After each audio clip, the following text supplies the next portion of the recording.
అంబేద్కర్ ఈ దేశంలో ఉన్నటువంటి 140 కోట్ల మంది ప్రజల హృదయాలలో తనకంటూ ఒక ప్రత్యేక స్థానాన్ని సంపాదించుకున్నారు. ఈ 11 సంవత్సరాలుగా నరేంద్ర మోడీ గారి నాయకత్వంలో కూడా బాబాసాహెబ్ స్ఫూర్తిని క్షేత్ర స్థాయి వరకు తీసుకెళ్లి పనిచేసే విషయంగా మనమందరం పనిచేస్తా ఉన్నాం. ఈ సంవత్సరము మనకు రాజ్యాంగం రూపకల్పన చేసుకొని 75 సంవత్సరాలు కావస్తుంది. ఈ సంవత్సరం చాలా ప్రత్యేకమైనటువంటి ఏప్రిల్ 14 75 సంవత్సరాల భారత రాజ్యాంగం అనేక రకాల ఒడిదుడుకులు ఎదుర్కొన్నప్పటికీ ముఖ్యంగా కాంగ్రెస్ పార్టీ అన్ని రకాలుగా రాజ్యాంగాన్ని తమ పార్టీకి అనుకూలంగా, నెహ్రూ కుటుంబానికి అనుకూలంగా, కాంగ్రెస్ నాయకత్వానికి అనుకూలంగా కాంగ్రెస్ పార్టీ అధికారాన్ని ఉండాలనేటువంటి కుట్రతో అనేక కుతంత్రాలు చేసినప్పటికీ మరి రాజ్యాంగం చెక్కు చెదరలేదంటే అది డాక్టర్ బాబాసాహెబ్ అంబేద్కర్ యొక్క గొప్పతనం అని సందర్భంగా మనం చేస్తున్నాను. ఈ దేశ ప్రజల యొక్క గొప్పతనం అని మనం చేస్తున్నాను. ఈరోజు ఒక చారిత్రాత్మకమైనటువంటి సందర్భము. ఈరోజు దేశ ప్రజలందరూ కూడా ఈ 75 సంవత్సరాల భారత రాజ్యాంగానికి సంబంధించినటువంటి ఒడిదుడుకులన్నిటిపైన కూడా చర్చించాల్సిన అవసరం ఉంది. ఏ రకంగా ఈ రాజ్యాంగాన్ని నిర్వీర్యం చేయాలని, ఏ రకంగా ఈ రాజ్యాంగానికి తూట్లు పొడవాలని 75 సంవత్సరాలుగా కాంగ్రెస్ పార్టీ చేసిందో, ఏ రకంగా డాక్టర్ బాబాసాహెబ్ అంబేద్కర్ గారి యొక్క ఆలోచన విధానాన్ని తుంగలో తొక్కేటువంటి ప్రయత్నం చేసిందో అందరం కూడా మరి చర్చించాల్సిన అవసరం ఉందని చెప్పి ఈ సందర్భంగా నేను కోరుకుంటున్నాను. మనకందరికీ తెలుసు, రాజ్యాంగ రూపకల్పైనటువంటి డాక్టర్ బాబాసాహెబ్ అంబేద్కర్ ను అడుగు అడుగున ఏ రకంగా అవమానం చేస్తుందో పెద్దలు చెప్పారు.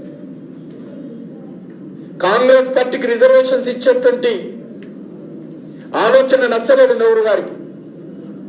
బహిరంగంగా ఆయన ముఖ్యమంత్రులకు ఉత్తరం రాశాడు, ఈ రిజర్వేషన్ అమలు చేస్తే ఇబ్బందులు వస్తాయని నెహ్రూ గారు.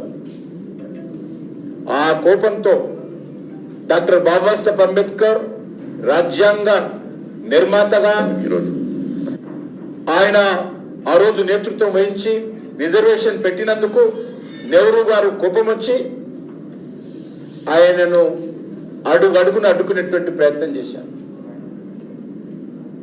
మంత్రిగా, న్యాయశాఖ మంత్రిగా ఉంటే ఆయన మంత్రిగా పోయే విధంగా అనేక రకాలుగా అవమానం చేశారు. చివరకు పార్లమెంట్ సభ్యుడిగా పోటీ చేస్తే ఓడించేటువంటి ప్రయత్నం చేయడమే కాదు, ప్రధానమంత్రిగా ఉన్నటువంటి నెహ్రూ స్వయంగా వచ్చి ఆ ఎన్నికల ప్రచారంలో డాక్టర్ బాబాసాహెబ్ అంబేద్కర్ ను ఓడించాలని ఆయన పార్లమెంట్ కాన్స్టిట్యున్సీలో తిరిగినటువంటి నికృష్టమైనటువంటి మనస్తత్వము ఈ కాంగ్రెస్ పార్టీదని మనం వేస్తా ఉన్నాం. ఇంతకుముందు చెప్పారు, ప్రముఖులు చనిపోతే, స్వర్గస్థులు వస్తే వాళ్ళందరూ కూడా ఢిల్లీలో అంత్యక్రియలు జరిపేటువంటి సాంప్రదాయం. కానీ డాక్టర్ బాబాసాహెబ్ అంబేద్కర్ చనిపోతే ఏ రకంగా అవమానం చేశారో డాక్టర్ లక్ష్మణ్ గారు చెప్పారు. బాంబేకి పంపించారు.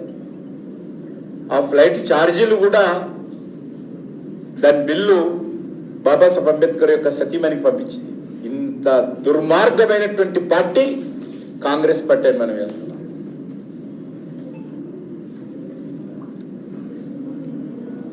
ఈరోజు పార్లమెంట్ సెంటర్ వెళ్తే అనేక మంది విగ్రహాలు, ఫోటోలు ఉంటాయి. కానీ భారతీయ జనతా పార్టీ అటల్ బిహారీ వాజ్పేయి గారి నిర్ణయం తీసుకునేంత వరకు కూడా సెంటర్లో ఏ రాజ్యాంగం ఆధారంగానైతే పార్లమెంట్ నడుస్తుందో, ఏ రాజ్యాంగం ఆధారంగా ఆ పార్లమెంట్ లో చర్చలు జరుగుతాయో, ఏ రాజ్యాంగం ఆధారంగా పార్లమెంట్ లో చట్టాలకు మార్పులు చేర్పులు కొత్త చట్టాలు జరుగుతాయో ఆ పార్లమెంట్ లో అందరికంటే ముందు ఎవరైనా విగ్రహం కానీ ఫోటో కానీ పెట్టాలంటే డాక్టర్ బాబాసాహెబ్ అంబేద్కర్ విగ్రహం పెట్టాలి. కానీ కాంగ్రెస్ పార్టీకి బాబాసాహెబ్ అంబేద్కర్ అంటే కోపం కాబట్టి ఆయన ఫోటో పెట్టలేదు, అందరు ఫోటోలు పెట్టుకున్నారు. చివరకు ఎన్డీఏ ప్రభుత్వం వచ్చిన తర్వాత అటల్ బిహారీ వాజ్పేయి గారి చొరవతో అక్కడ చిత్రపటం పెట్టి ఇంత దుర్మార్గంగా కాంగ్రెస్ భారతరత్న విషయం చెప్పడం జరిగింది. భారతరత్న అంతే విషయం కూడా కాంగ్రెస్ పార్టీ ఇవ్వలేదు, ఎవరెవరికో ఇచ్చుకున్నారు. చివరకు భారతీయ జనతా పార్టీ చొరవతో భారతరత్న ఇవ్వడం జరిగింది. మీకు అందరికీ మనవి చేస్తా ఉన్నాం, 1990 31 మార్చ్ డాక్టర్ బాబాసాహెబ్ అంబేద్కర్ కు భారతరత్న ఇవ్వడం జరిగింది. 12 ఏప్రిల్ 1990 పార్లమెంటులో బాబాసాహెబ్ సెంట్రల్ హాల్లో వారి చిత్రపటాన్ని పెట్టడం జరిగింది. నరేంద్ర మోడీ గారు అధికారంలోకి వచ్చిన తర్వాత మరొక ప్రధానమైనటువంటి నిర్ణయాలు తీసుకోవడం జరిగింది. మధ్యప్రదేశ్ లో మావ్ అనేటువంటి గ్రామంలో డాక్టర్ బాబాసాహెబ్ అంబేద్కర్ జన్మించారు. నరేంద్ర మోడీ గారు ప్రధానమంత్రి అయిన తర్వాత అద్భుతంగా ఆ ప్రాంతాన్ని అభివృద్ధి చేయడం జరిగింది. అంతేకాకుండా లండన్ లో ఏ ఇంట్లో ఉండి డాక్టర్ బాబాసాహెబ్ అంబేద్కర్ చదువుకున్నాడో ఆ యొక్క భవనాన్ని భారతీయ జనతా పార్టీ ప్రభుత్వాలు కొనుగోలు చేసి, మహారాష్ట్ర ప్రభుత్వం కేంద్ర ప్రభుత్వం కలిసి ఆ భవనాన్ని కొనుగోలు చేసి శిక్షా భూమి పేరుతో ఆ భవనాన్ని ఈరోజు ఒక మ్యూజియం గా, ఇంకా పేద పిల్లలు ఎవరైనా లండన్కి వెళ్ళి చదువుకోవడానికి ఉంటే అవకాశం కల్పించే విధంగా ఈరోజు లండన్ లో అద్భుతమైనటువంటి బాబాసాహెబ్ మ్యూజియాన్ని ఈరోజు లండన్ లో నిర్మాణం చేయడం జరిగింది. అంతేకాదు బాబాసాహెబ్ అంబేద్కర్ అనేక పోరాటాలు చేశారు. పేద ప్రజల కోసం, అంటరాని ధనం కోసం, బడుగు బలైన వర్గాల కోసం అనేకమైనటువంటి ఉద్యమాలు చేసి నేతృత్వం వహించారు.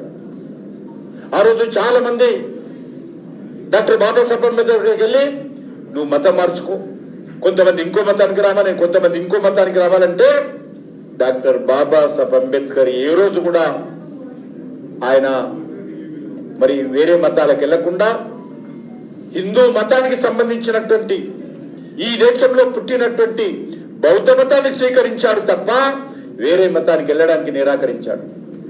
అంతేకాదు పేద ప్రజలందరితో కలిసి అనేకమైనటువంటి పోరాటాలు నిర్వహించారు.